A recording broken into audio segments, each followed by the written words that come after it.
thoughts, opinions, and general overall shade thrown on High at 9 News are those of the individual speakers and not those of High at 9 News, its audience, or its advertisers. The statements made do not constitute medical, legal, or financial advice, and for advice tailored to your specific situation, please consult with a licensed professional.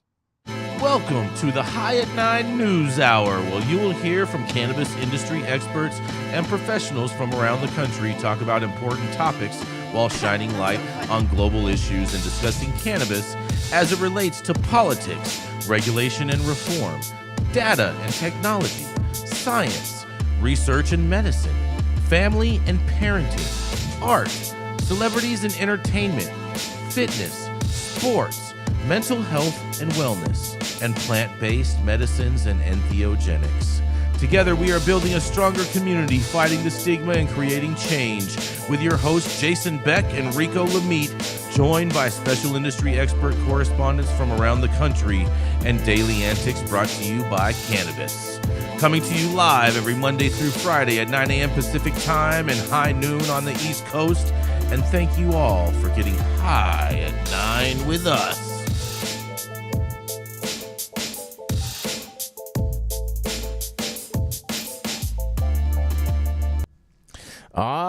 Yeah. Good morning, everybody. That's right. It is Monday, the most important day of the week, October 28th. And today is National First Responders Day, everybody. Shout out to all those first responders out there. We appreciate you. Nothing to say, you guys? Okay. It's also, what about the second responder? Whoa. Whoa. It's also National Internal Medicine Day. And Rico, this one's for you. Jenny Beth, are you with us, Jenny? No, not yet. Okay.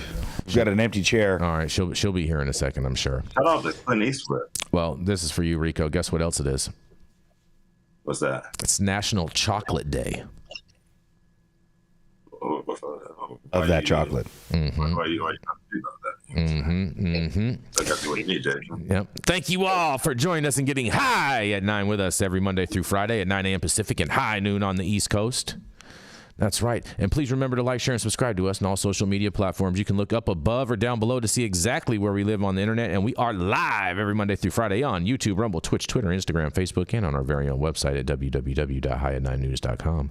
So welcome to everyone joining us from any one of those platforms. And kicking it off, that's right, it is the dope dad himself, Mr. Rico Lamitte, the happy cabbage specialist, the green screen expert, and the man who knows how to finagle a teleprompter. That's right. It is the dope dad himself, Mr. Rico Lamitte. Oh, we just got like the green screen behind us today. We are not going anything. Yeah, this is low tech. We're low tech today. Yeah, this is what we're working with right now, guys. Sorry. We're okay. Yeah. Okay, Jason, you're doing your best. Good morning, buddy. No, I'll get it. Just wanted to make sure, so I can turn up my shit so I'm not washed out here. Oh, no. Listen, Rico Germain, made it on dude. time with a whole bunch of shit talking. What are you talking about? I'm just kidding, Rico. Leave Jason alone. Look, see, Rico, now you look perfect. Look at he got it going perfect for you now. Beautiful. Yeah. Hey, there we go. Look at that, bro. Look at that. Look at that. There we go. I like that. The dopest dad of the streets, Mr. Rico Lamitte. Jenny Beth is on this one. Yeah, she is. That was actually a nice intro. Yeah, thank you very much. All right, so my story is a little bit of information coming out of the UK. And according to Benzinga staff writer Nina Zinjak, a research initiative led by Curaleaf Clinic in Manchester Metropolitan University found 90% of illegal cannabis samples in the UK contain dangerous contaminants, including mold, lead, and E.Coli. Testing involved 60 cannabis samples seized in Greater Manchester and Northumbria, with additional data from Welsh Emerging Drugs Database, Weedinos, I guess is what they call it, which reviewed over 33,000 drug entries. Alarmingly, 43% of the samples did not contain natural cannabis, while 38 had harmful substances, and 27% included synthetic cannabinoids like spice, which can cause several health issues and might end up biting your friend's face off, like you saw in Florida a couple of years ago. A survey of 500 cannabis consumers revealed that 35% of cannabis for 35% of them use cannabis for medical conditions like anxiety and chronic pain, though 66% were unaware of the risks posed by contaminants. Many are exposed to these hazards due to limited legal access and medical marijuana, which is only available through the NHS for select severe cases. And to address this, Curaleaf launched its own "What Are You Smoking" campaign to inform the public about these risks with billboards and QR codes in high traffic areas to promote safe alternatives. I believe it's safe to say that Curaleaf, one of the world's biggest cannabis firms, is looking to bolster its own brand in the eyes of UK authorities and the public. Naturally, this raises questions about the validity of the study's data as the country moves toward its own legalized environment. I did not see anything in the article or in the original report published by Curaleaf Clinic about having independent lab tests on its own product against those that were seized in the study, or any control methods used to ensure that the information reported on was accurate and valid. And with the Wall Street Journal's recent article about the majority of legal lab-tested weed in the United States popping positive for mold, heavy metals, and many other contaminants, in my opinion, omitting any of that information would make me question the motivation behind this study even more. We all know that of the dangers of buying non-legal weed and what those are, and I think the majority of my colleagues on the show and our audience members would agree that buying legal, in the grand scheme of things, is safer than not. But a major firm trying to get in good before things pop off by producing a study like this without presenting the results to the public from a balanced standpoint, to me, raises more questions about why Manchester Metropolitan University decided to go with Curaleaf over other potential partners, and why they didn't discuss any potential conflicts of interest either. We live in a world full of mis and disinformation, but also have plenty of tools to reveal paper trails and possible motives behind stuff like this. So while I applaud the effort for getting information out to the people, I think data transparency is more important now than ever. Taking a more measured approach would have been more satisfactory to me as to what the results were found to be. Those are just my thoughts. I'm Rico Lamitte, the dopest dad on the street for High at 9 News. What do you guys think? Man, you know what? I'll tell you what, Rico. I'm really glad that they didn't have testing of cannabis back in the day when everybody smoked brickweed, because otherwise, oh man, people would be freaking out about all the mold and things like that they inhaled in their lungs, and all the what was it, paraquat and all that other craziness. I mean, listen, I've smoked Mexican dirt weed out of a pipe we made with a fucking Coke can when I was in high school. Like, you know what I mean? We put a lot of dumb shit in our bodies. But I think that, like, the scarier part to me is that, like, they're finding spice and, like, shit that will actually fuck you up. Mm-hmm. And that there's no good reason to be ingesting in this. That's fair. Allegedly. I would say allegedly, because like I said, there was no revealing of any controls that were used with the study where they got certain product over others. It was just like 60 samples from what was seized. So I would put a big asterisk next to this study, and it's funded by Curaleaf. Mm-hmm. So we're following the money, Rico? I always do. Mm-hmm. It's just straight propaganda from the English Home Office. The Home Office is it's Great Britain's DEA, and they're really big into propaganda and drug war lies to the system running as it. Mm-hmm. And to keep old Fat Fingers Charles in charge. How much lead do you think I took into my body when I was drinking out of the rusty water hose as a kid because we were outside playing and didn't go back in? I'm not touching that. I mean, what did I ingest really, you from probably had a hose. Probably had a hose that was U.S. made, and so probably weren't actually ingesting lead. You probably had like high quality U.S. made gas. Oh, so you think it was U.S. made? I bet it was. I bet it was. Made in the U.S. When we were kids in the 70s and 80s, most things that we bought and used were manufactured in the U.S. High quality. Outsourcing really took off in the very late 80s and early 90s. It was accelerated by Clinton and NAFTA. Yep, I do remember that. That is very, very, very true. Yeah. Look how pretty Yarrow's curls look today. Yeah, Yarrow, you're pretty quiet. You want to take them off the shelf, Jenny, and pull a string? Yeah, you can pull something. I think that Rico is bullseye. When you have a single company underwriting a study, it's hard to not wonder what their motivations are, because typically companies are in business to be in business. Yeah. And so there's that aspect. Rico also touched on a good point, which was there wasn't a control group because we weren't also testing regulated products. What troubled me was that a high percentage of the products weren't even cannabis. And I don't know that we've really advanced the art and science of understanding the potential contaminants that come from an unregulated supply chain. And is England getting any closer to having an adult use program that will allow people to benefit from a regulated supply chain if they're not medical patients? And so I don't think any of those things are furthered in any sort of measurable way. And so, yeah, I do believe that the benefit of regulated cannabis is consumer safety when it works. And we have examples, we have recent examples in big markets and not big markets of it not working.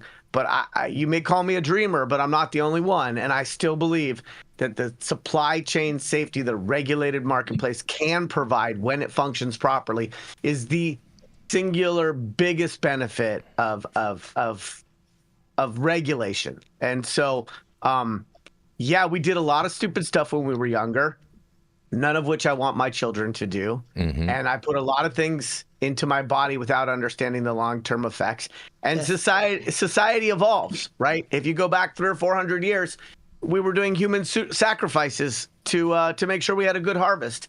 Or we were doing all sorts of other crazy stuff. Or we were enslaving people because they looked different. Or if they had chi-chis, they didn't get to vote, right? And so looking back at the history of the stupid stuff that humanity does will always be inspiration for change, but never a good reference point for what our risk profile should be in terms of how we interact with plants, plant medicine, and de-risk that process. Yeah. I think the whole regulated supply chain and safety thing definitely sounded good, and it's definitely a good blurb.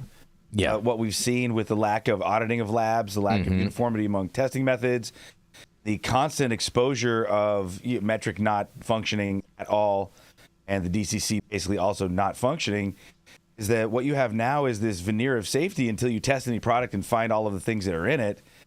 I would say that your easiest route to safety is to grow your own cannabis and or to source cannabis from people that you know personally, have ethics, integrity, and are not putting anything on their cannabis. Yes, but, and here's my yes, but to that. You can still be over a fence from a vineyard and get overspray. You could still use soil that you thought was okay, but the soil's far from okay. And so even with home grow, there are ways in which the unknowledgeable cultivator can accidentally infect themselves. You can have pet dander and anti-flea and tick medication and go treat your dog and then go play with your plants. And so there are plenty of ways that the home grower can also be unaware and still not provide themselves clean cannabis. But to Matthew's point, the chances, I believe, are much, much less. You should really wash your hands after you put the flea and tick medicine on your dog. Yarrow. Yeah, that advantage. Just not put that stuff on your dog. I mean, and then, but the craziest thing about that, not to go too deep down a hole, but you literally putting cancerous stuff on your dog's skin, then gets on your floor, your furniture, its hands, and you're just boosting tumor formation in your dog. It's been proven. Don't worry, Mickey, we won't do it to you, Papa Bears. I'm looking forward to the moment where we kind of take a collective deep breath and realize that maybe plastic and carcinogenic chemicals aren't going to be our savior. We begin to look for new methods. I'm a dreamer. I'm with you. I'm with you, Matthew. Make America healthy again. And on that, we're going to go to a commercial and be right back. Yeah. Oh man, that was weird. Hey, you America. Do I look like Sean Connery?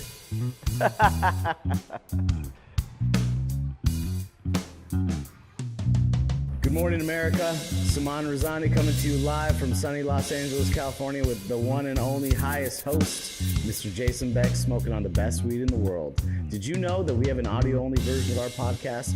You can find it on Apple, Google, Amazon, iHeartRadio, and Spotify. No excuses in 2024. If you haven't checked us out, check it out now. And also, check out what the Prophet's doing in 2024. Oh, and we're back. Mm-hmm. We are back. And up next, y'all know who it is. I9 News head honcho who wishes that he was in Madison Square Garden last night for the party. Looked like a great event. Just saying. No one's smoking the best weed in the world. The highest Republican in every room he walks into and walks out of. No other than Jason Beck. How about it? Oh, man. Good morning, everybody. Happy Monday. Thank you so much, Rico. I think I have some good news. I'm be excited to hear what you guys have to say, especially because all of you have children. Because there appears to be a dramatic drop in marijuana use among the U.S. youth in over a decade, you guys. That's right.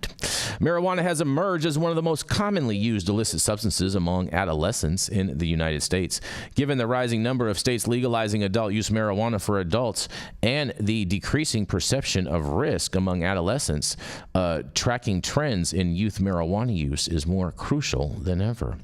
Researchers from Florida Atlantic University's Schmidt College of Medicine conducted a comprehensive study using data from the Youth Risk Behavior Survey between 2011 and 2021, which surveyed 88,183 adolescents in grades 9 through 12. Researchers focused on the overall time trends in use of marijuana as well as variance by gender, race, ethnicity, and school grade. These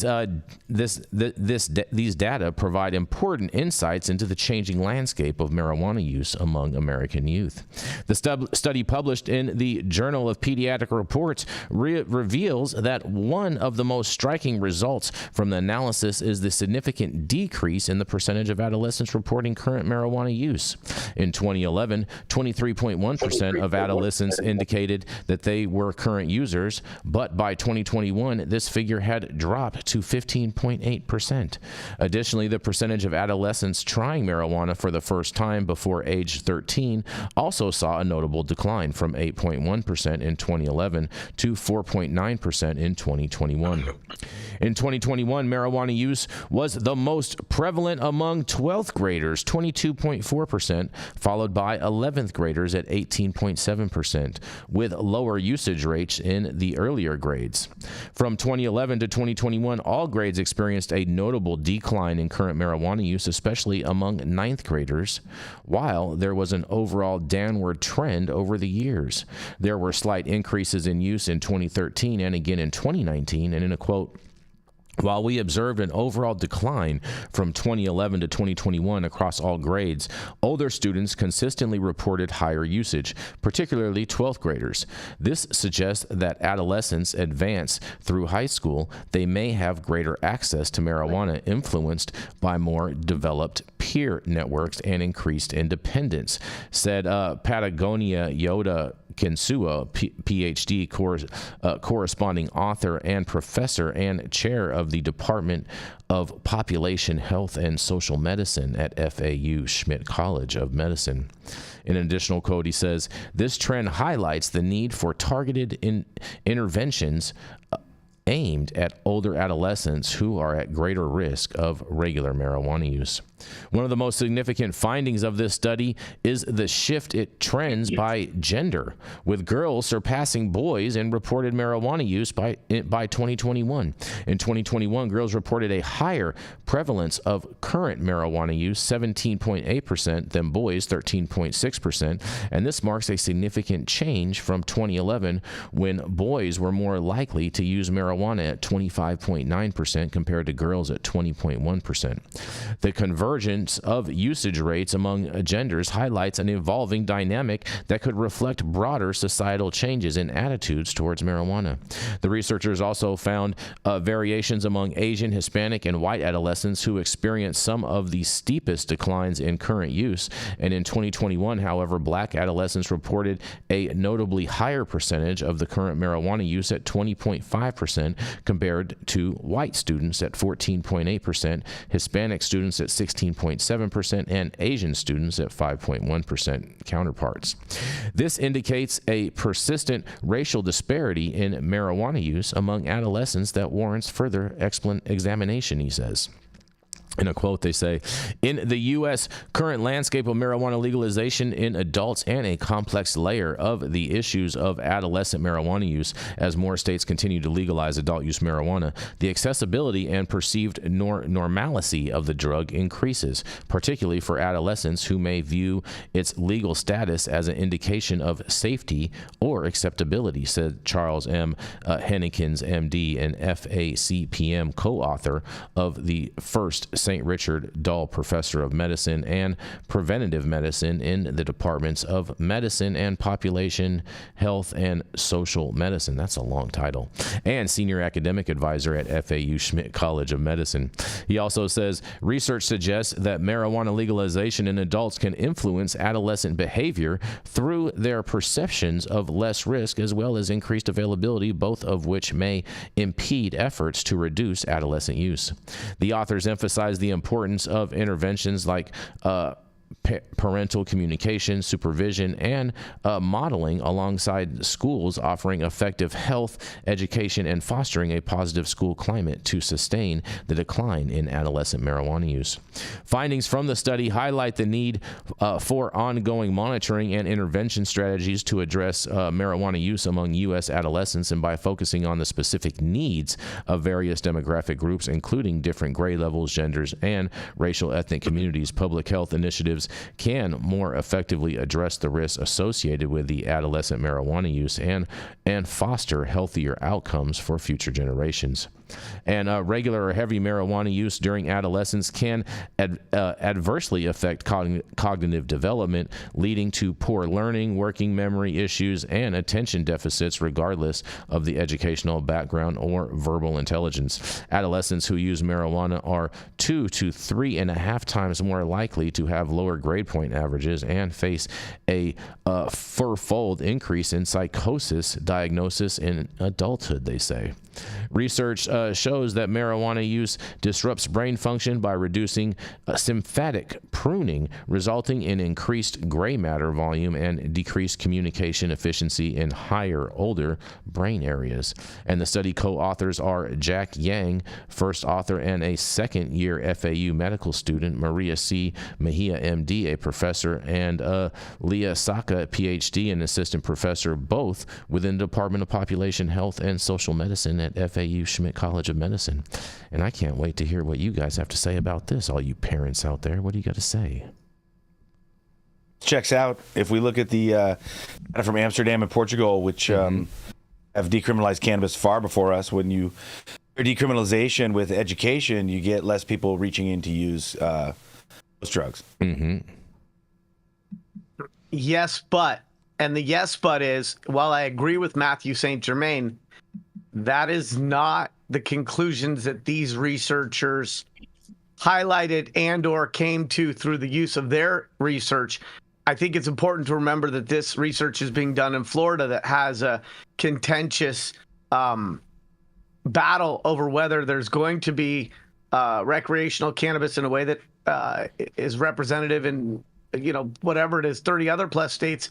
And what's interesting to me is that these researchers said something that I thought was a little short-sighted in the way that they wrote it. It said that research suggests that marijuana legalization in adults can influence adolescent behavior through their perceptions of less risk as well as increased availability, both of which may impede efforts to reduce adolescent use. Mm-hmm. And yet what Matthew is talking about is the exact opposite, which is that as legalization occurs, the stigma of using cannabis and the perception that there's a risk-taking element when adolescents use cannabis and that they're breaking the law and they're doing something against the grain goes away. And because it goes away, oftentimes there can be less motivation for children to experiment with cannabis. And so these researchers missed that mark. They missed that message, and they didn't actually highlight that. And yet that is something that we've seen in other research. I think the other thing that's interesting about this is when you look at adolescent drug use, and it's okay to put cannabis in the drug bucket as well as alcohol and tobacco. When we look at that, I think it's important for us to look at everything that children or young adults are using and not just one thing, because we've seen decreases in certain things being used and we've seen increases in other things being used. And also that is also impacted by delivery systems. And so vaping, whether that's tobacco or cannabis, I think there's an argument that that is increased to some degree, use amongst youth. So what I would really, really think is a much more insightful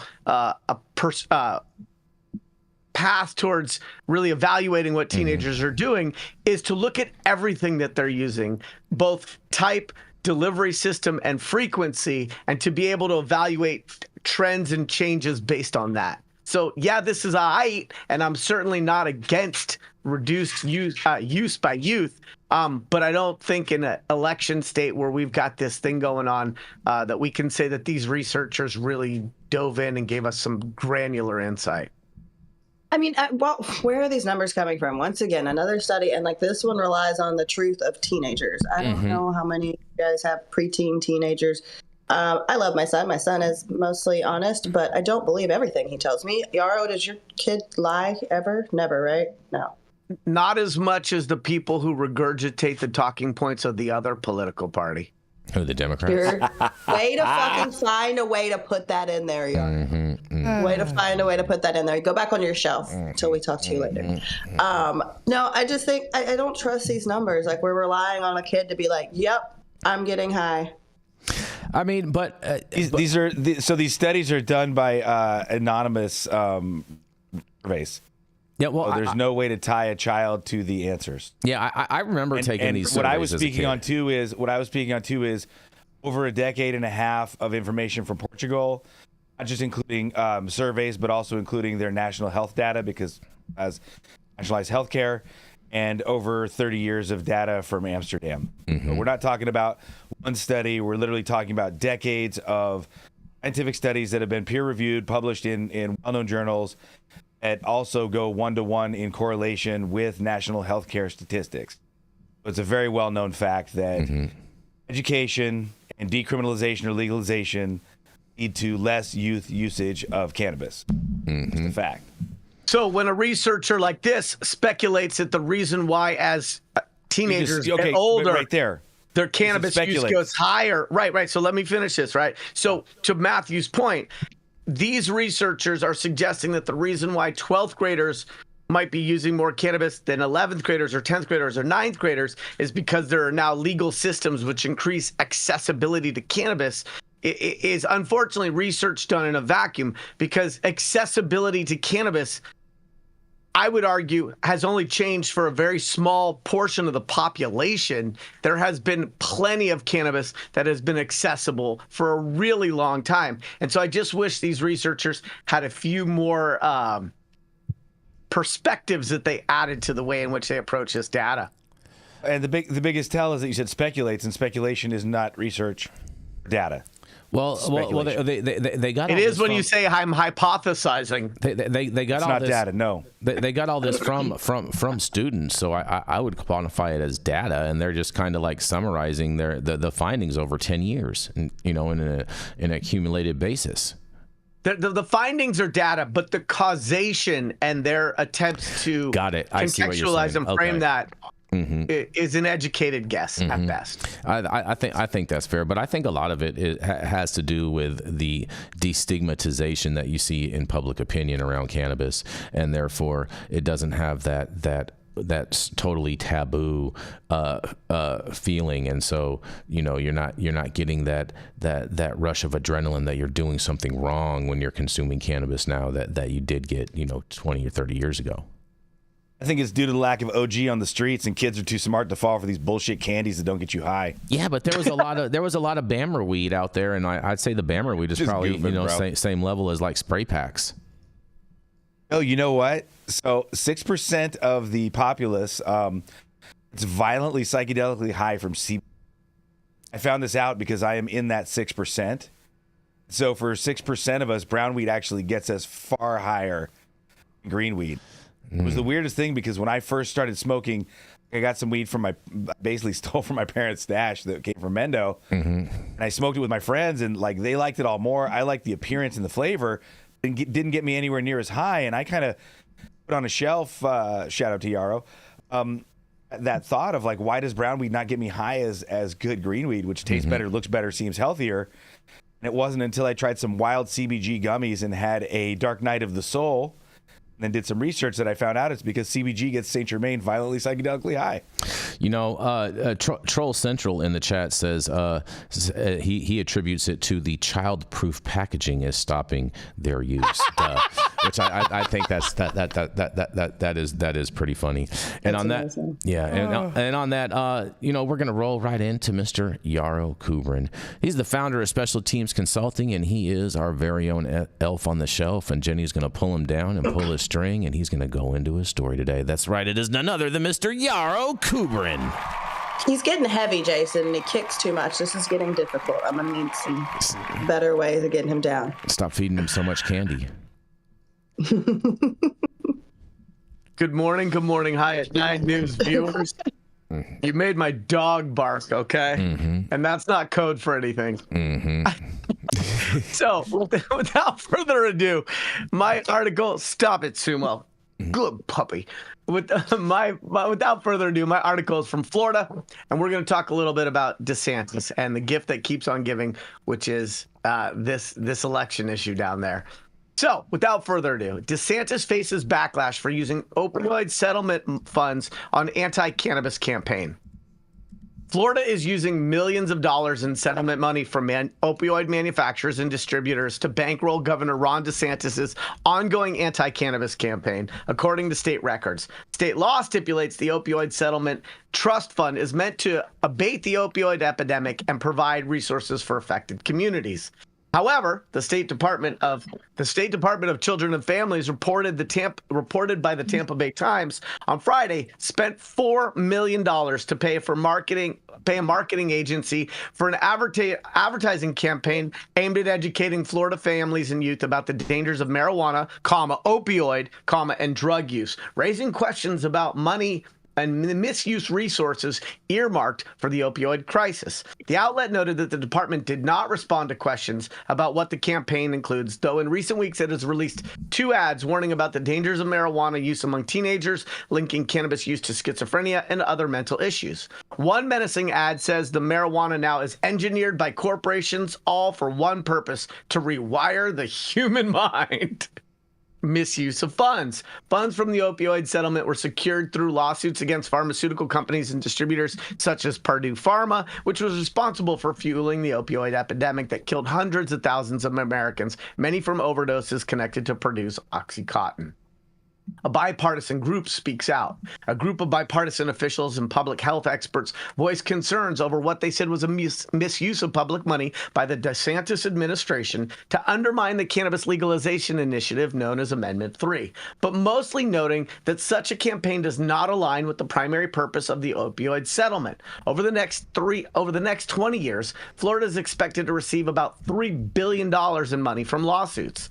Under no circumstances should the state government be able to decide, without input from the legislator, that $50 million owed to the taxpayers will be spent on a political agenda, said Attorney John Morgan in a press conference Friday, along with state senators Joe Gruters and Jason Pizzo. One of them's a Republican and one of them's a Democrat.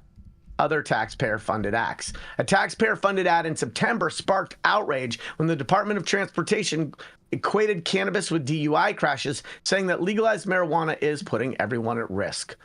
Another, in mid-October, stunned many Floridians when the Department of Transportation came out with an ad in which 3 sheriffs make various claims about the harms of cannabis, including one who suggested that marijuana use is associated with a greater risk of domestic violence. Okay, I served this one up. There should be plenty of friendly and not so friendly banter on this. So without further ado, I found the most partisan and alarming misuse of taxpayer money. I kick it off and serve it up for you guys. What do you think? Jenny's putting things in her mouth this morning. Oh man, great job, Yarrow.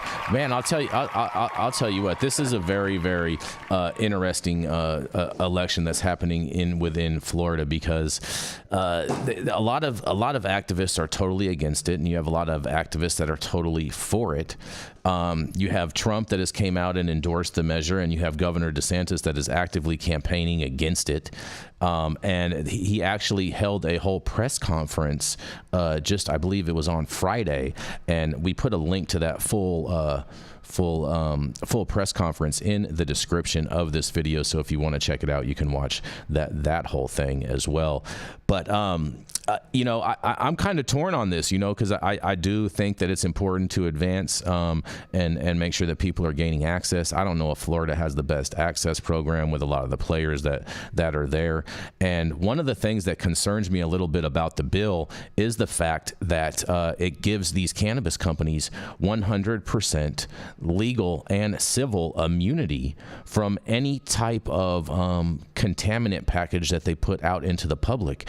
And Trulieve has already had a employee die from contamination within one of their facilities in Massachusetts. And so I'm super torn on this issue. Why are you torn on the government spending our fucking tax money on shit they shouldn't be spending it on? Where are you torn? Not why, but where? I'm torn in a whole bunch of places, and granted, I don't think that the government should be spending tax money on that. I totally agree with that position. They should not be using taxpayer fund, and there's enough special interest money in Florida that they can get the money for that without any problem. So they definitely. You know what? If we're going to talk about spending and problems with spending, we should be spending super chats on Diet Coke, because this habit's getting a little expensive. No, it's great to hear you say that, Jason, because I've heard you support this governor down in Florida more than a few times, and I've judged you here on the show because of it. And so it's nice to see that you're just on the side of the taxpayer and a prudent use of settlement money, ideally designed to prevent less opioid deaths, less opioid addictions, and to really help people to overcome what is arguably one of the nastiest addictions people can unfortunately acquire. And so the idea that they're using this as a discretionary fund and paying it to a third party to run ads that are only remotely related to anything opioid affiliated, it's great to hear you say that, because this is just, to me, a simple by the numbers. Like, can you use it for that? No. Should you use it for that? No. Just because you have control of the purse strings doesn't mean that you should control them in a way that aligns with your political agenda. And I do want to send a shout out to Brian Dombrowski, who actually sent me that link back on Friday, and he says a vote for Amendment 3 is a vote for Trulieve.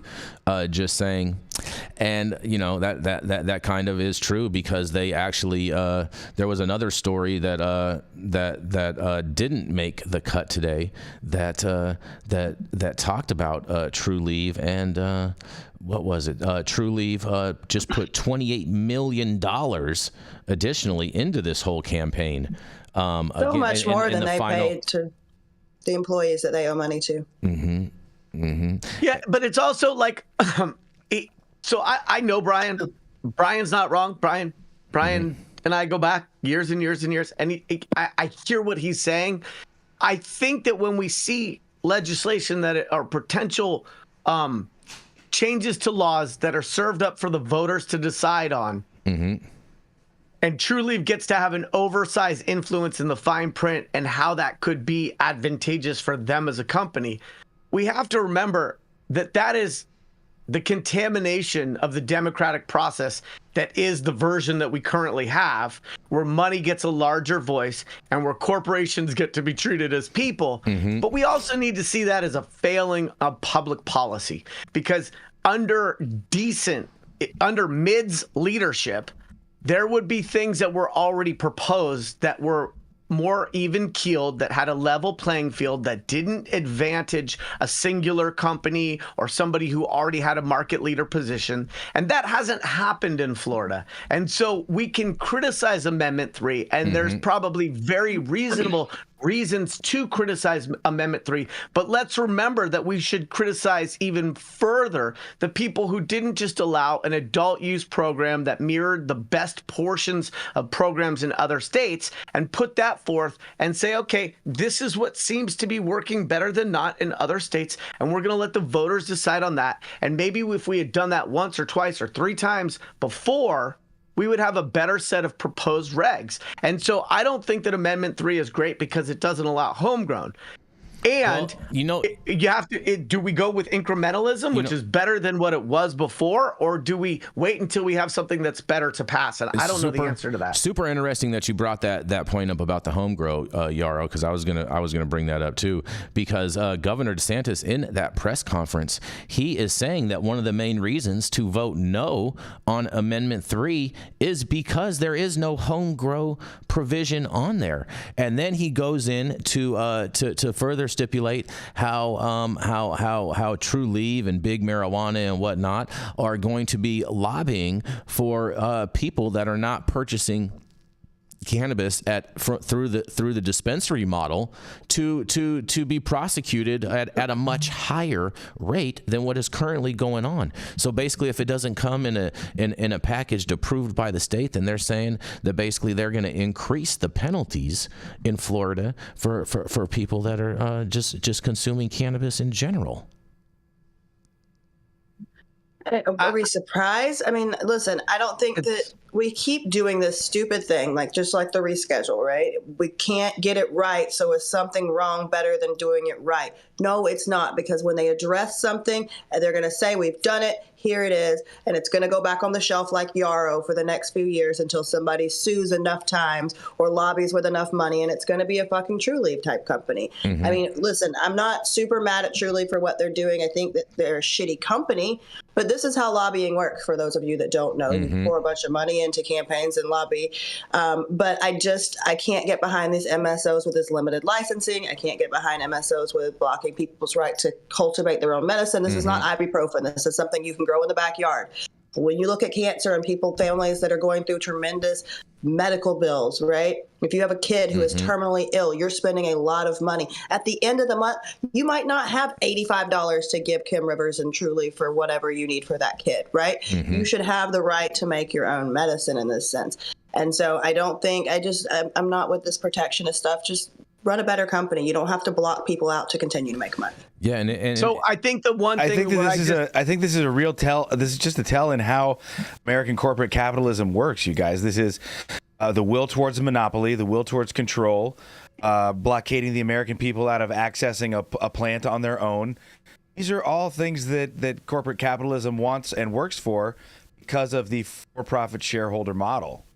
I think this is also a good example of the limitations of a states' rights heavy argument, right? Because there's a lot of people who suggest that because states are different, states should have the flexibility and the latitude to come up with their own programs. And we've covered time and time again, especially in the last couple of weeks, between Nebraska and Florida and all of these other places, that a states' rights emphasis really allows for a patchwork of poo-poo, because some of these states can't even get out of their own way, or their proposed legislation is industry favored or criminalizes things that were less criminal before. They become Trojan horses for another wave of a different form of prohibition. But again, this is an argument against states' rights for certain issues, and I think that's worth pointing out. I totally disagree, while I'm still off the shelf, with Jenny around the idea that if it doesn't get right, incrementalism is probably not the right approach. I would just point out that there are many civil rights movements in the history of this country where incrementalism was better than not. I think we can look at people's right to marry whoever they want, women's right to vote, segregation and the civil rights movement. I knew you were going there. This is not segregation. This is a fucking industry, and we're not arguing about who can use the drinking fountain and what human basic rights should be. They're going to look at it from a government view on tax revenue generation. For us, it's an access issue. For them, it's, are we generating tax revenue? And as soon as they are, they're going to be happy to put it back on the shelf, Yarrow. I know you're fine with baby steps, but that's not always the best thing if those baby steps are wrong. It's way easier to do something right the first time than to have to fix it later. Yes, but the definition using a comparative of analogy, he wasn't making a one-to-one correlation. So it might require a little bit of intellectual flexibility to understand the difference between the two. Boy. I understand. I just he reached no, but really your far. comment shows a lack of understanding. It is No, it not doesn't. civil We're rights. comparing He was not basic saying it was human civil rights. He didn't just use civil rights. He used a several comparative analogies. And I didn't fight him on anything but the one that was a basic human right. And that's why I'm pushing back to say what he did was use a comparative analogy, not a one-to-one correlation. ChatGPT is free. If you want to put that sentence in, it'll explain to you what I'm saying, so we can move First on. of all, you don't need to speak down to me. I don't need a mansplanation. I'm not speaking down to you. I'm speaking clearly to you, Jenny. I completely understand, but I'm not a fucking idiot. He made a comparative. He made a comparative analogy. Idiot, and he went a little far with it. And he went a little far with it. If you just let my comment stand, because my comment is actually why do I have to correct, let your comment move stand? On. That is your opinion. Because if you're looking at incremental, I'm not.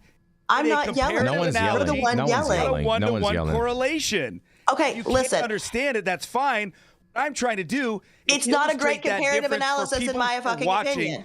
That they can increase their own personal level of edification. Vein in your neck is going to pop. Calm down. Your head is red. The vein in your neck is going to pop. You're my friend. I don't want to my cameras are wrong because I got sunlight coming in. I just look red. Take a deep breath. Oh boy. My dog left, and I've got Taco Bell on the counter. My dog left. You've upset my puppy. No, I just think that yes, I don't agree with the analysis, and I'll tell you why. Because in the civil rights movement, yes, anything is better than nothing. Absolutely. When we're looking at cannabis policy, however, I think that we have a tendency to put something in place, and bad policy stands for an aggressively long time. So I think that putting bad policy in my opinion, which I'm allowed to have, is less productive than just getting it right the first time. Yes, Yarrow, I see your little hand. So there's two places where I want to, Yarrow, because I'd like to say something. Oh, bet you do. Oh boy. Pushing back in conversation is not allowing you to have an opinion. What I'd like to say, Jenny, is that this. You pretty much called me stupid and told me to put some shit into ChatGPT. You're talking over me. So I didn't call you stupid. I didn't call you stupid. I pushed back. And put a one in the chat if what he was saying was that you're talking over me still, Jenny. I don't know why it's so important for you to control the conversation and not allow me to talk to the point that you have to continue to yell over me and not allow me to express myself. What I was trying to say is have a difference of opinion, and I offered it. I didn't talk down to you. I gave a clear sentence. I wanted to then accelerate over me and speak over me as I was talking, so I started talking louder too, to kind of mirror your behavior. And what I'm trying to say to you is this. You're allowed to have an opinion. I respect your opinion. Part of my respect of your opinion and your intellect, Jenny, is to push back my intellect and my rhetoric and not just allow you to say whatever you want. If I thought for some reason that you were mentally damaged or somehow inferior to me, I might let you just say whatever you want and let that go unchecked because of your specialness. Because I view you as an equal and I view you as someone who is intelligent, I like to push back and I like to sometimes make little notes of rhetorical devices so that we can all understand things a little bit more of a nuanced level, and we can have slightly more intelligent conversations.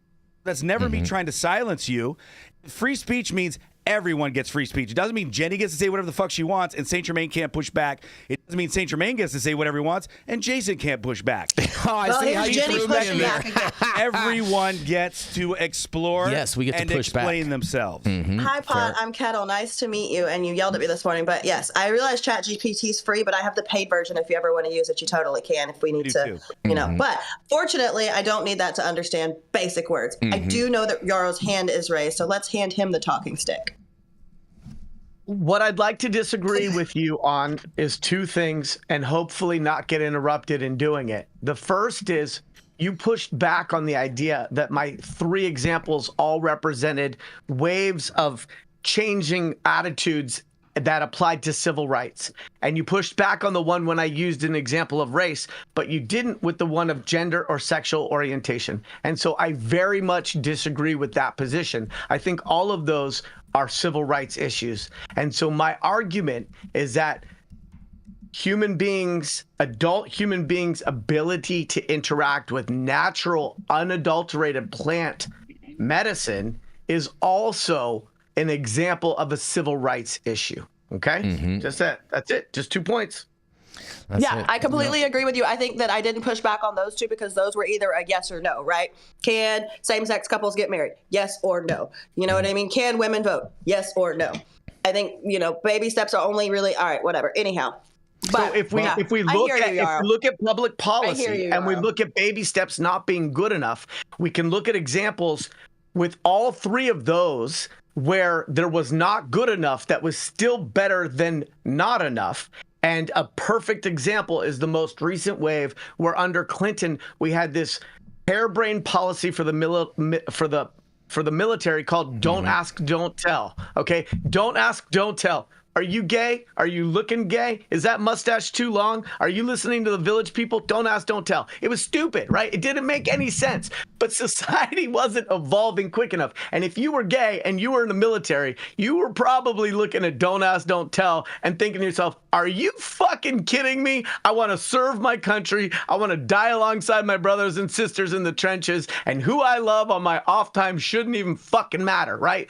But we needed to get somewhere, and that somewhere we didn't get there quick enough, and that's not going to be uncommon. And so all I'm suggesting is even an industry favored or a company favored measure 3, if it gets us a little closer to where I think Florida should be, then maybe it's not as bad as not doing anything. And that instead of us spending most of our time being upset at Trulieve for trying to write something that benefits them, let's be mad at DeSantis for not ushering in an era of adult use in a way that took money and some of those goals and interests of a moneyed MSO out of the equation. We had a medical program in California in 1996. Adult use is not a new concept. Florida is still a part of the United States, and they're woefully behind on looking at this issue through a lens that I think aligns with my values.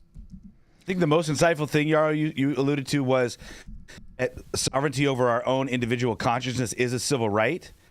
And I'd say in this argument and most of the news stories shared here, as well as most of what's gone on with cannabis legalization, it's all become a money hustle. Mm-hmm. People have forgotten that this started as a civil rights issue about human beings having access to plants and molecules that attenuate their consciousness, different frequencies. Mm-hmm. Control over our consciousness is, in fact, a civil right. That, I think, is why home grow is important.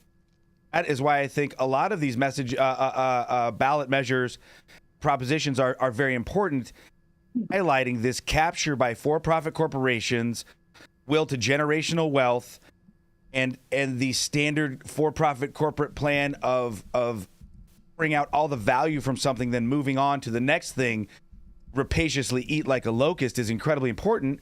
We really should view cannabis legalization as well as psychedelics legalization through a locus of civil rights and consciousness, less a constant stream of money, patents, and how do we get things medicalized so the insurance and pharma companies can continue to profit off of them. Yes, and that's why I believe you should vote no on Amendment 3, because it completely commercializes cannabis. It's protectionist for a large MSO, and it takes away the basic human right of people to be able to cultivate and have their own medicine.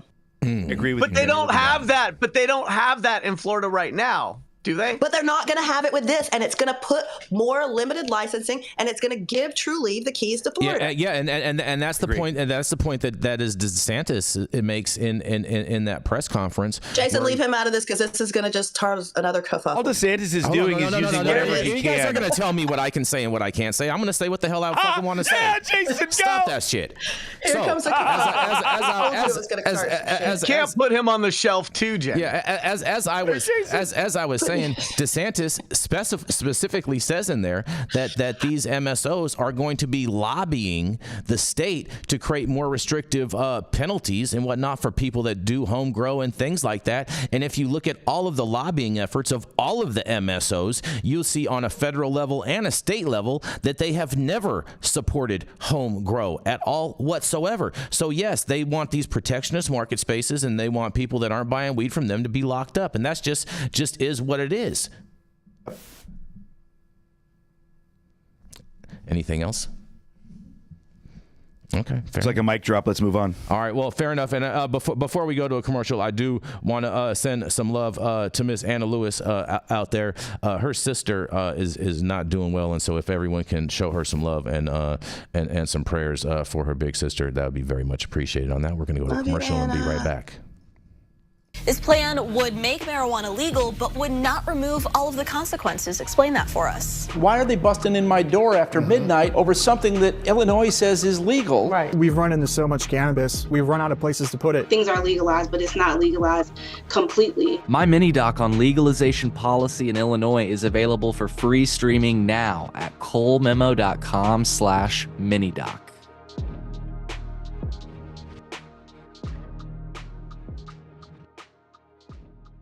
Right, stop whatever you are doing. Make sure that you hit that like button. I know you'll appreciate it, we'll appreciate it, and YouTube will appreciate it. Also, make sure you subscribe to the channel if you have not subscribed already. And all of the articles that we cover on today's show will be up in our website just a little bit after the show. And also, too, I do want to encourage everyone. The Green Party is in need of some fundraising, and so we are trying to help them. I have put a link in the description for the Jill Stein campaign if you guys are able to go and donate. And you can also go and look at their whole cannabis policy with a link below that, all in our description. If you do donate to the Green Party, make sure that you tell them hi from High at 9 News. A vote for Jill Stein is a vote for Donald Trump. No. I just ordered the summertime strawberry salad when added steak on top here at Anna's. Make sure you do the same thing too next time you're in downtown Long Beach. Come on down and check out Anna's Joint on the 400 block of Pine Street. They have amazing selection of beers, foods, and when you come down here to Anna's, you can even challenge me to a game of shuffleboard if you want to lose.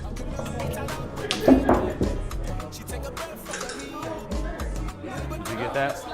So, next time you're in downtown Long Beach on Pine Avenue, make sure you stop by Anna's Joint on the 400 block. Not only do they have Anna's Joint, this restaurant and bar, but they also have the amazing deli next door. And then next door to that, they have a very exotic flower shop. You may want to stop by and say hi.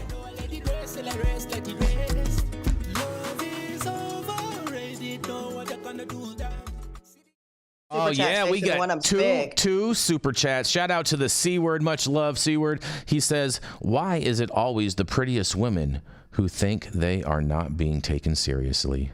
Love y'all." I'm gonna enjoy the first part of that comment and ignore the second. And shout out to Joe Mackey with a big old super chat. Much love. Thank you so much, Joe Mackey, who says Trump 2024. And on that, we are going to roll right in to Miss Jenny Beth Dills. She is the founder of Kind Cannabis, as well as Justice Served, a 501c3 that helps individuals with criminal justice issues and all kinds of amazing things like that. Here to tell you like it is and maybe how it isn't. That's right, is none other than Miss Jenny Beth Dills. It is that way. You know why it's that way, Jason? Because I said it is. See what I'm saying? Exactly. That's why that was the perfect intro. I'm just saying. Cannabis advocates debate whether social equity fees should increase. Because Jesus Christ, let's make social equity less equitable. The ongoing debate over New Jersey's cannabis industry has taken a new turn as advocates push for an increase in the state's social equity excise fee. The fee, which currently stands at $1.24 per ounce, aims to channel revenue from recreational marijuana sales towards social equity projects and communities impacted by the war on drugs. The Cannabis Regulatory Commission is set to meet this Wednesday to determine what the fee will be for 2025. Activists, including Marlena Ubel from New Jersey Policy Perspective, argue that now is the time to significantly raise the fee, proposing an increase to $30 per ounce. $30 per ounce. Ubel points out that New Jersey has some of the lowest cannabis taxes in the country and believes a higher fee could fund essential community programs. The social equity fee has varied since its introduction, initially set at $1.10 in 2022 and peaking at $1.52 and generating around $2.6 million in 2024.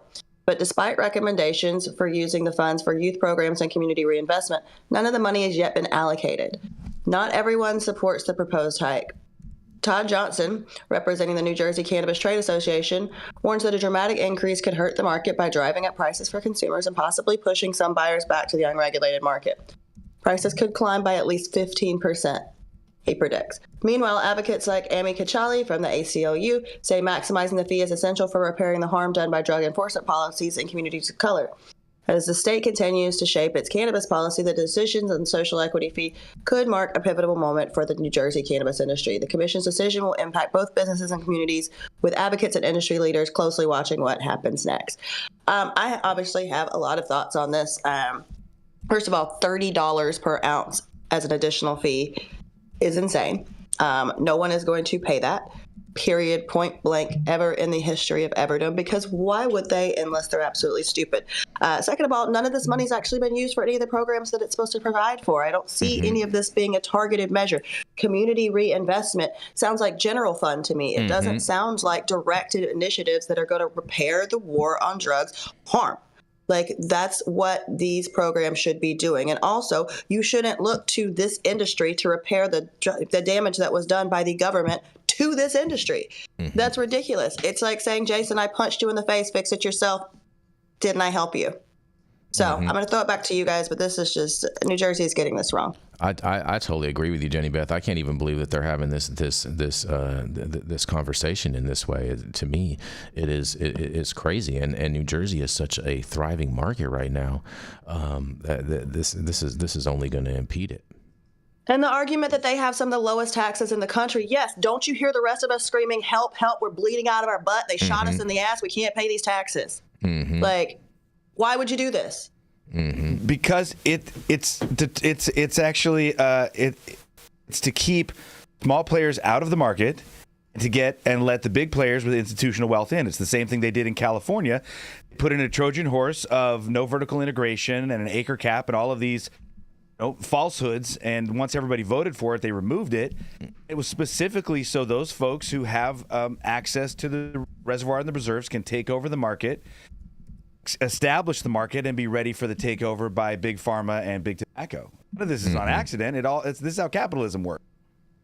That's the funniest thing about all of this is capitalism. What's happening right now in cannabis mirrors what has been happening over the last few decades in America, with Walmart taking over and destroying the mom and pop grocery stores, with Home Depot taking over and destroying the mom and pop hardware stores, Amazon.com coming and destroying all of the booksellers and more of these small knickknack and thrift stores. Like, all of this is the same thing. Capitalism is about aggregation of capital and resources into the fewest hands possible. It's about having a few super billionaires, everybody else being indentured servants and serfs. This is how capitalism works. Reason why these governments are doing it, because the governments are in line and in league with these capitalist for-profit corporations, large investment banks, institutions, and hedge funds. They're all the same people, and they pay all the bills. I'm just really disappointed that after all the spicy back and forth on today's show, that we are going to end with a story where we probably actually all 100% agree. Because we got shit to do today, Yarrow. Well, besides being interrupted, which is that that here we've got well-intended outcomes trying to be born on the back of the regulated industry. An increased tax is a gift to the trap more than anything else.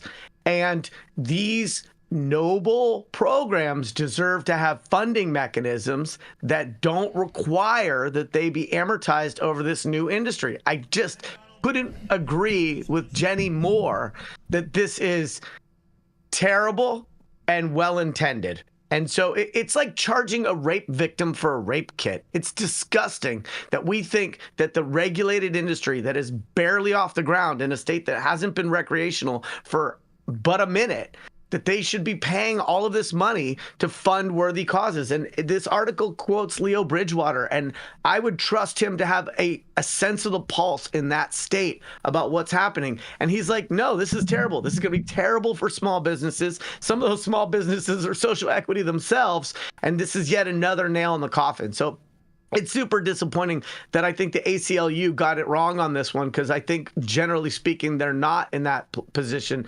And the idea that this industry needs to fund the correcting of harms that has been done is just, as Leo said, it's tone deaf. Mm-hmm. Well, fair enough. And on that, we're going to go into our final commercial, and we're going to be right back. Are you a business that's suffering from the hyperinflation that is plaguing America today? We have the solution for you. That's right, Patriot Business Financing. Head on over to www.patriotbfc.com and apply for a loan up to $2 million. Any state, any industry, even the cannabis industry, the CBD industry, as well as the industrial hemp fiber industry. Secure up to $2 million today, and make sure that when you apply, you tell Paul you said hi from High at 9. There, buddy. I've got a Niner tattoo, Jenny. Whoa, and we are back. Coming up next, that's right, it is Mr. Mathieu St. Germain. He is here to troll on top of trolls, and he has been rolling around on this earth for centuries upon centuries. That's right, it is the Count himself, Mr. Mathieu St. Germain. Your brother Jason, hello correspondents. Happy Monday, everybody. Let's get ready to go get it. I've got a story out of Massachusetts. What is Massachusetts ballot question for? Legalizing some psychedelic drugs. Ballot question 4 in Massachusetts would legalize and regulate the use of some psychedelic drugs. Two of the substances that would be allowed are found in mushrooms, psilocybin and psilocin. The others would be dimethyltryptamine, mescaline, and ibogaine, which are all found in plants. Yes vote would allow people over the age of 21 in the state to grow and use these psychedelic substances. Also create a commission to regulate them. No vote would mean no current change to the law, and psychedelic substances would remain illegal. Psychedelics have an ability to heal and help people with mental health challenges, said Eliza Dushku-Palangian. Prediction for trauma, for PTSD, for end-of-life care. The drug was life-changing for the actress and Watertown native who rose to fame on Buffy the Vampire Slayer. She is now a behavioral health advocate. Years ago, she found herself at rock bottom. I've completely changed my life. Dushku Palangian, WBZ TV. Was hopeless and in pain. Today, where how far I've come, I think others should have that option as well. Said conventional healthcare options didn't work for her, and she's not the only one. I came to psychedelic therapy after a long mental health battle myself, said U.S. Navy veteran Emily Oneschuk. She fell into a depression after her brother was shot in 2017. Coupled with a military deployment, her life became a pressure cooker. Over the course of my time on active duty, I just felt, I called them, the shades were coming down, told WBZ. A trauma therapist directed Oneschuk toward a psychedelic retreat in Jamaica. She had her life change. I've seen it change my life, and I've seen it change a lot of other people's lives too, Oneschuk said. What's important is that we lead with education, with open conversations about what responsible use looks like. Those opposing question 4 disagree, saying it's moving too fast. We're a coalition of first responders, veterans, psychiatrists, medical professionals, those in the recovery community that say this goes way too far, said Chris Keohan from the Coalition for Safe Communities. If passed, a commission would be formed to regulate the sale and services of psychedelics. Tax would be imposed on any psychedelic treatment facilities and sales. It would also allow anyone aged 21 or older to grow, possess, and use these substances in Massachusetts. Keohan said that's a major concern. Home growth alone is dangerous for children. It's dangerous for pets. This isn't medicine. It's not safe. Keohan told WBZ, discounting decades of peer-reviewed scientific information. Currently, psychedelics are classified as a Schedule I controlled substance in Massachusetts, which means there's no accepted medical use, and there's a high potential for abuse. I think it's telling that the Coalition for Safe Communities has no actual data, evidence, facts, or really anything other than more appeals to fear. Maybe they should try psychedelics, as we've seen, help to allay the fear in people's hearts and minds, allow them a more open and accepting worldview. Mm-hmm. I think that this is a great ballot measure. I think humans should be able to have sovereignty over their consciousness. I'm really interested in what my fellow correspondents, my host friend Jason, have to say. Before I dial into that, I'd like to say one thing real quick. Let's give each other time to talk. I know we're all verbose, heavily caffeinated, and heavily opinionated. I know we all say things that trigger each other. However, give each other time to talk and express ourselves, work on our own internal patience. I think we and the viewers will be rewarded with less yelling and a far more intelligent dialogue, be a better sparking point and starting point for everyone's learning, education, individual research on their own. Take it away, guys. And now we're gaslighting too. Yeah. Mm-hmm. I love me some gaslighting. Yeah. I don't think you guys understand the definition of gaslighting. I definitely state is this, do. It's Matthew? like how you cut me off and then yelled at me for cutting people off. What state is this? No, ma'am, I did not cut you off. What state is this, Matthew? I'm in California. No. This is a ballot measure, right? That you're covering. Oh, I'm sorry. Yes, Massachusetts. Yes, okay, for all the which has actually been, strangely enough, even though the Boston police are some of the most hardcore police I've ever dealt with in my life, Massachusetts has a fairly friendly outlook towards psychedelics, and that they don't prosecute people as much as some states. Oh wow. They don't prosecute people as much as some states. Interesting. Well, maybe they're just a smaller state, and so they find it more because there's not as much territory to patrol. A lot of universities, Jason. What happens with a lot of universities? Usually, they tend to get a higher level of education. Normally comes with a higher level of education. Not in those woke schools. They're not getting that higher level of education. They're getting indoctrinated. Less puritanical outlook. Some of the best schools in the world are in Massachusetts. Totally. Mm-hmm. Harvard is there. Jason, I don't know. I think I don't know. That was the realest thing you've said today. I don't know. You said it twice. Oh, it's boy. beautiful. It's a breakthrough. You guys are so funny today. You guys. I would go with Socrates on his quote that the one thing I know is that I know nothing. Great place to start any discussion. Hey, questions. If you start quoting Greek and if you start quoting philosophers to us, you are definitely gaslighting. Matthew, I'm a nerd. That's the thing. I'm a nerd, and I spend most of my time reading books. Matthew, to this day, for this amendment, Get how close this book was. For this amendment, Your Brain is God. This is Timothy Leary's 8th Circuit model of consciousness. It's tiny because it is so brilliant. I would highly suggest everybody at least look up what Timothy Leary's 8th Circuit model of consciousness is. It would be incredibly enlightening, elucidating to anyone, given our current political situation, understand formation of brain circuits through the evolution of sentient consciousness on the planet. Matthew, I don't know about all that, but I do want to say one thing about the article, which is that the quote from the person who made that statement about home grow and psychedelics and kids and pets. You got to understand who's being quoted, right? Because everybody's got an opinion. It doesn't mean it's worth much.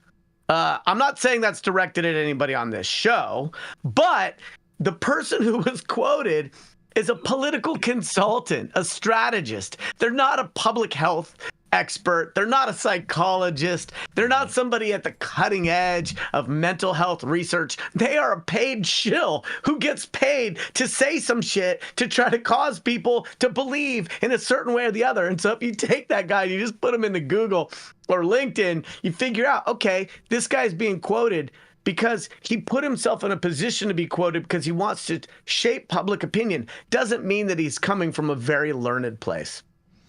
Matthew, do we know any polling information of what this initiative, its likelihood of passing in Massachusetts? It's polling strong to pass. It's polling strong to pass, but we don't know any numbers. I don't have concrete numbers, and really what I'd say is most polls have because of the way they're conducting polls, they don't have much one-to-one correlation elections, and we've been really seeing that since about 2016 onward.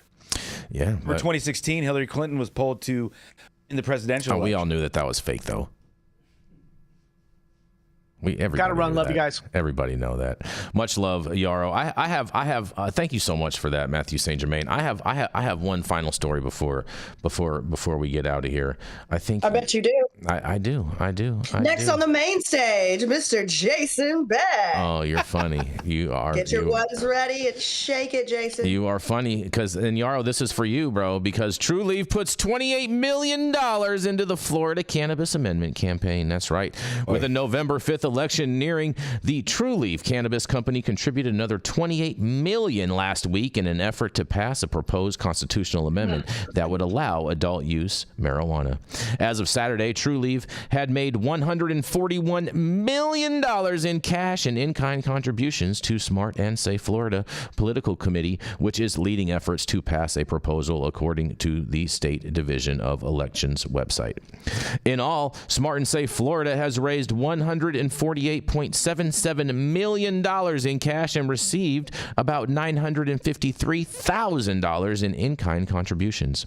The committee had about $7.48 million in cash on hand as of Saturday, and Governor Ron DeSantis is helping lead efforts to defeat the proposal, which appears on the ballot as Amendment 3. And the state agencies have run controversial television ads aimed at dissuading voters from supporting the measure.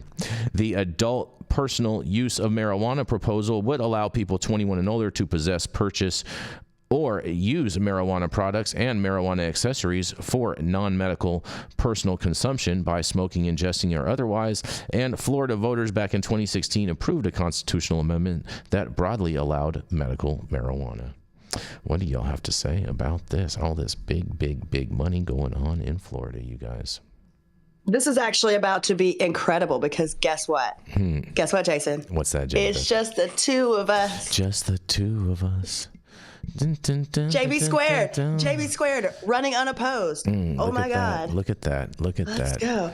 Vote no on Amendment 3. In my firm opinion, I don't speak for the show, but I do want you guys to have actual access, and I don't want to see an industry where it is pigeonholed into you have to buy from True Leaf or no. Fair enough, Jenny Beth. I just hope everyone votes, no matter. I think it's a very, very controversial issue. I'm not a Florida voter, so I really don't have any say in this, but I hope people look at all of the different angles and talking points from all sides and able to evaluate and make up their own decision. It is super complicated, and I don't think there's a right way, because on one hand, I definitely want people to be able to have more access. On the other hand, I do think there needs to be a home grow provision in this and whatnot. And a lot of people are going to say, Florida is a single issue thing. And so, I just wish they would have ran an initiative for home grow alongside this, especially with all that money that they're putting into it. I think they would have got a lot of the community support around that. And it wouldn't be, because I know there's a number of people that are activists within Florida that would normally vote yes on this that are actually voting no.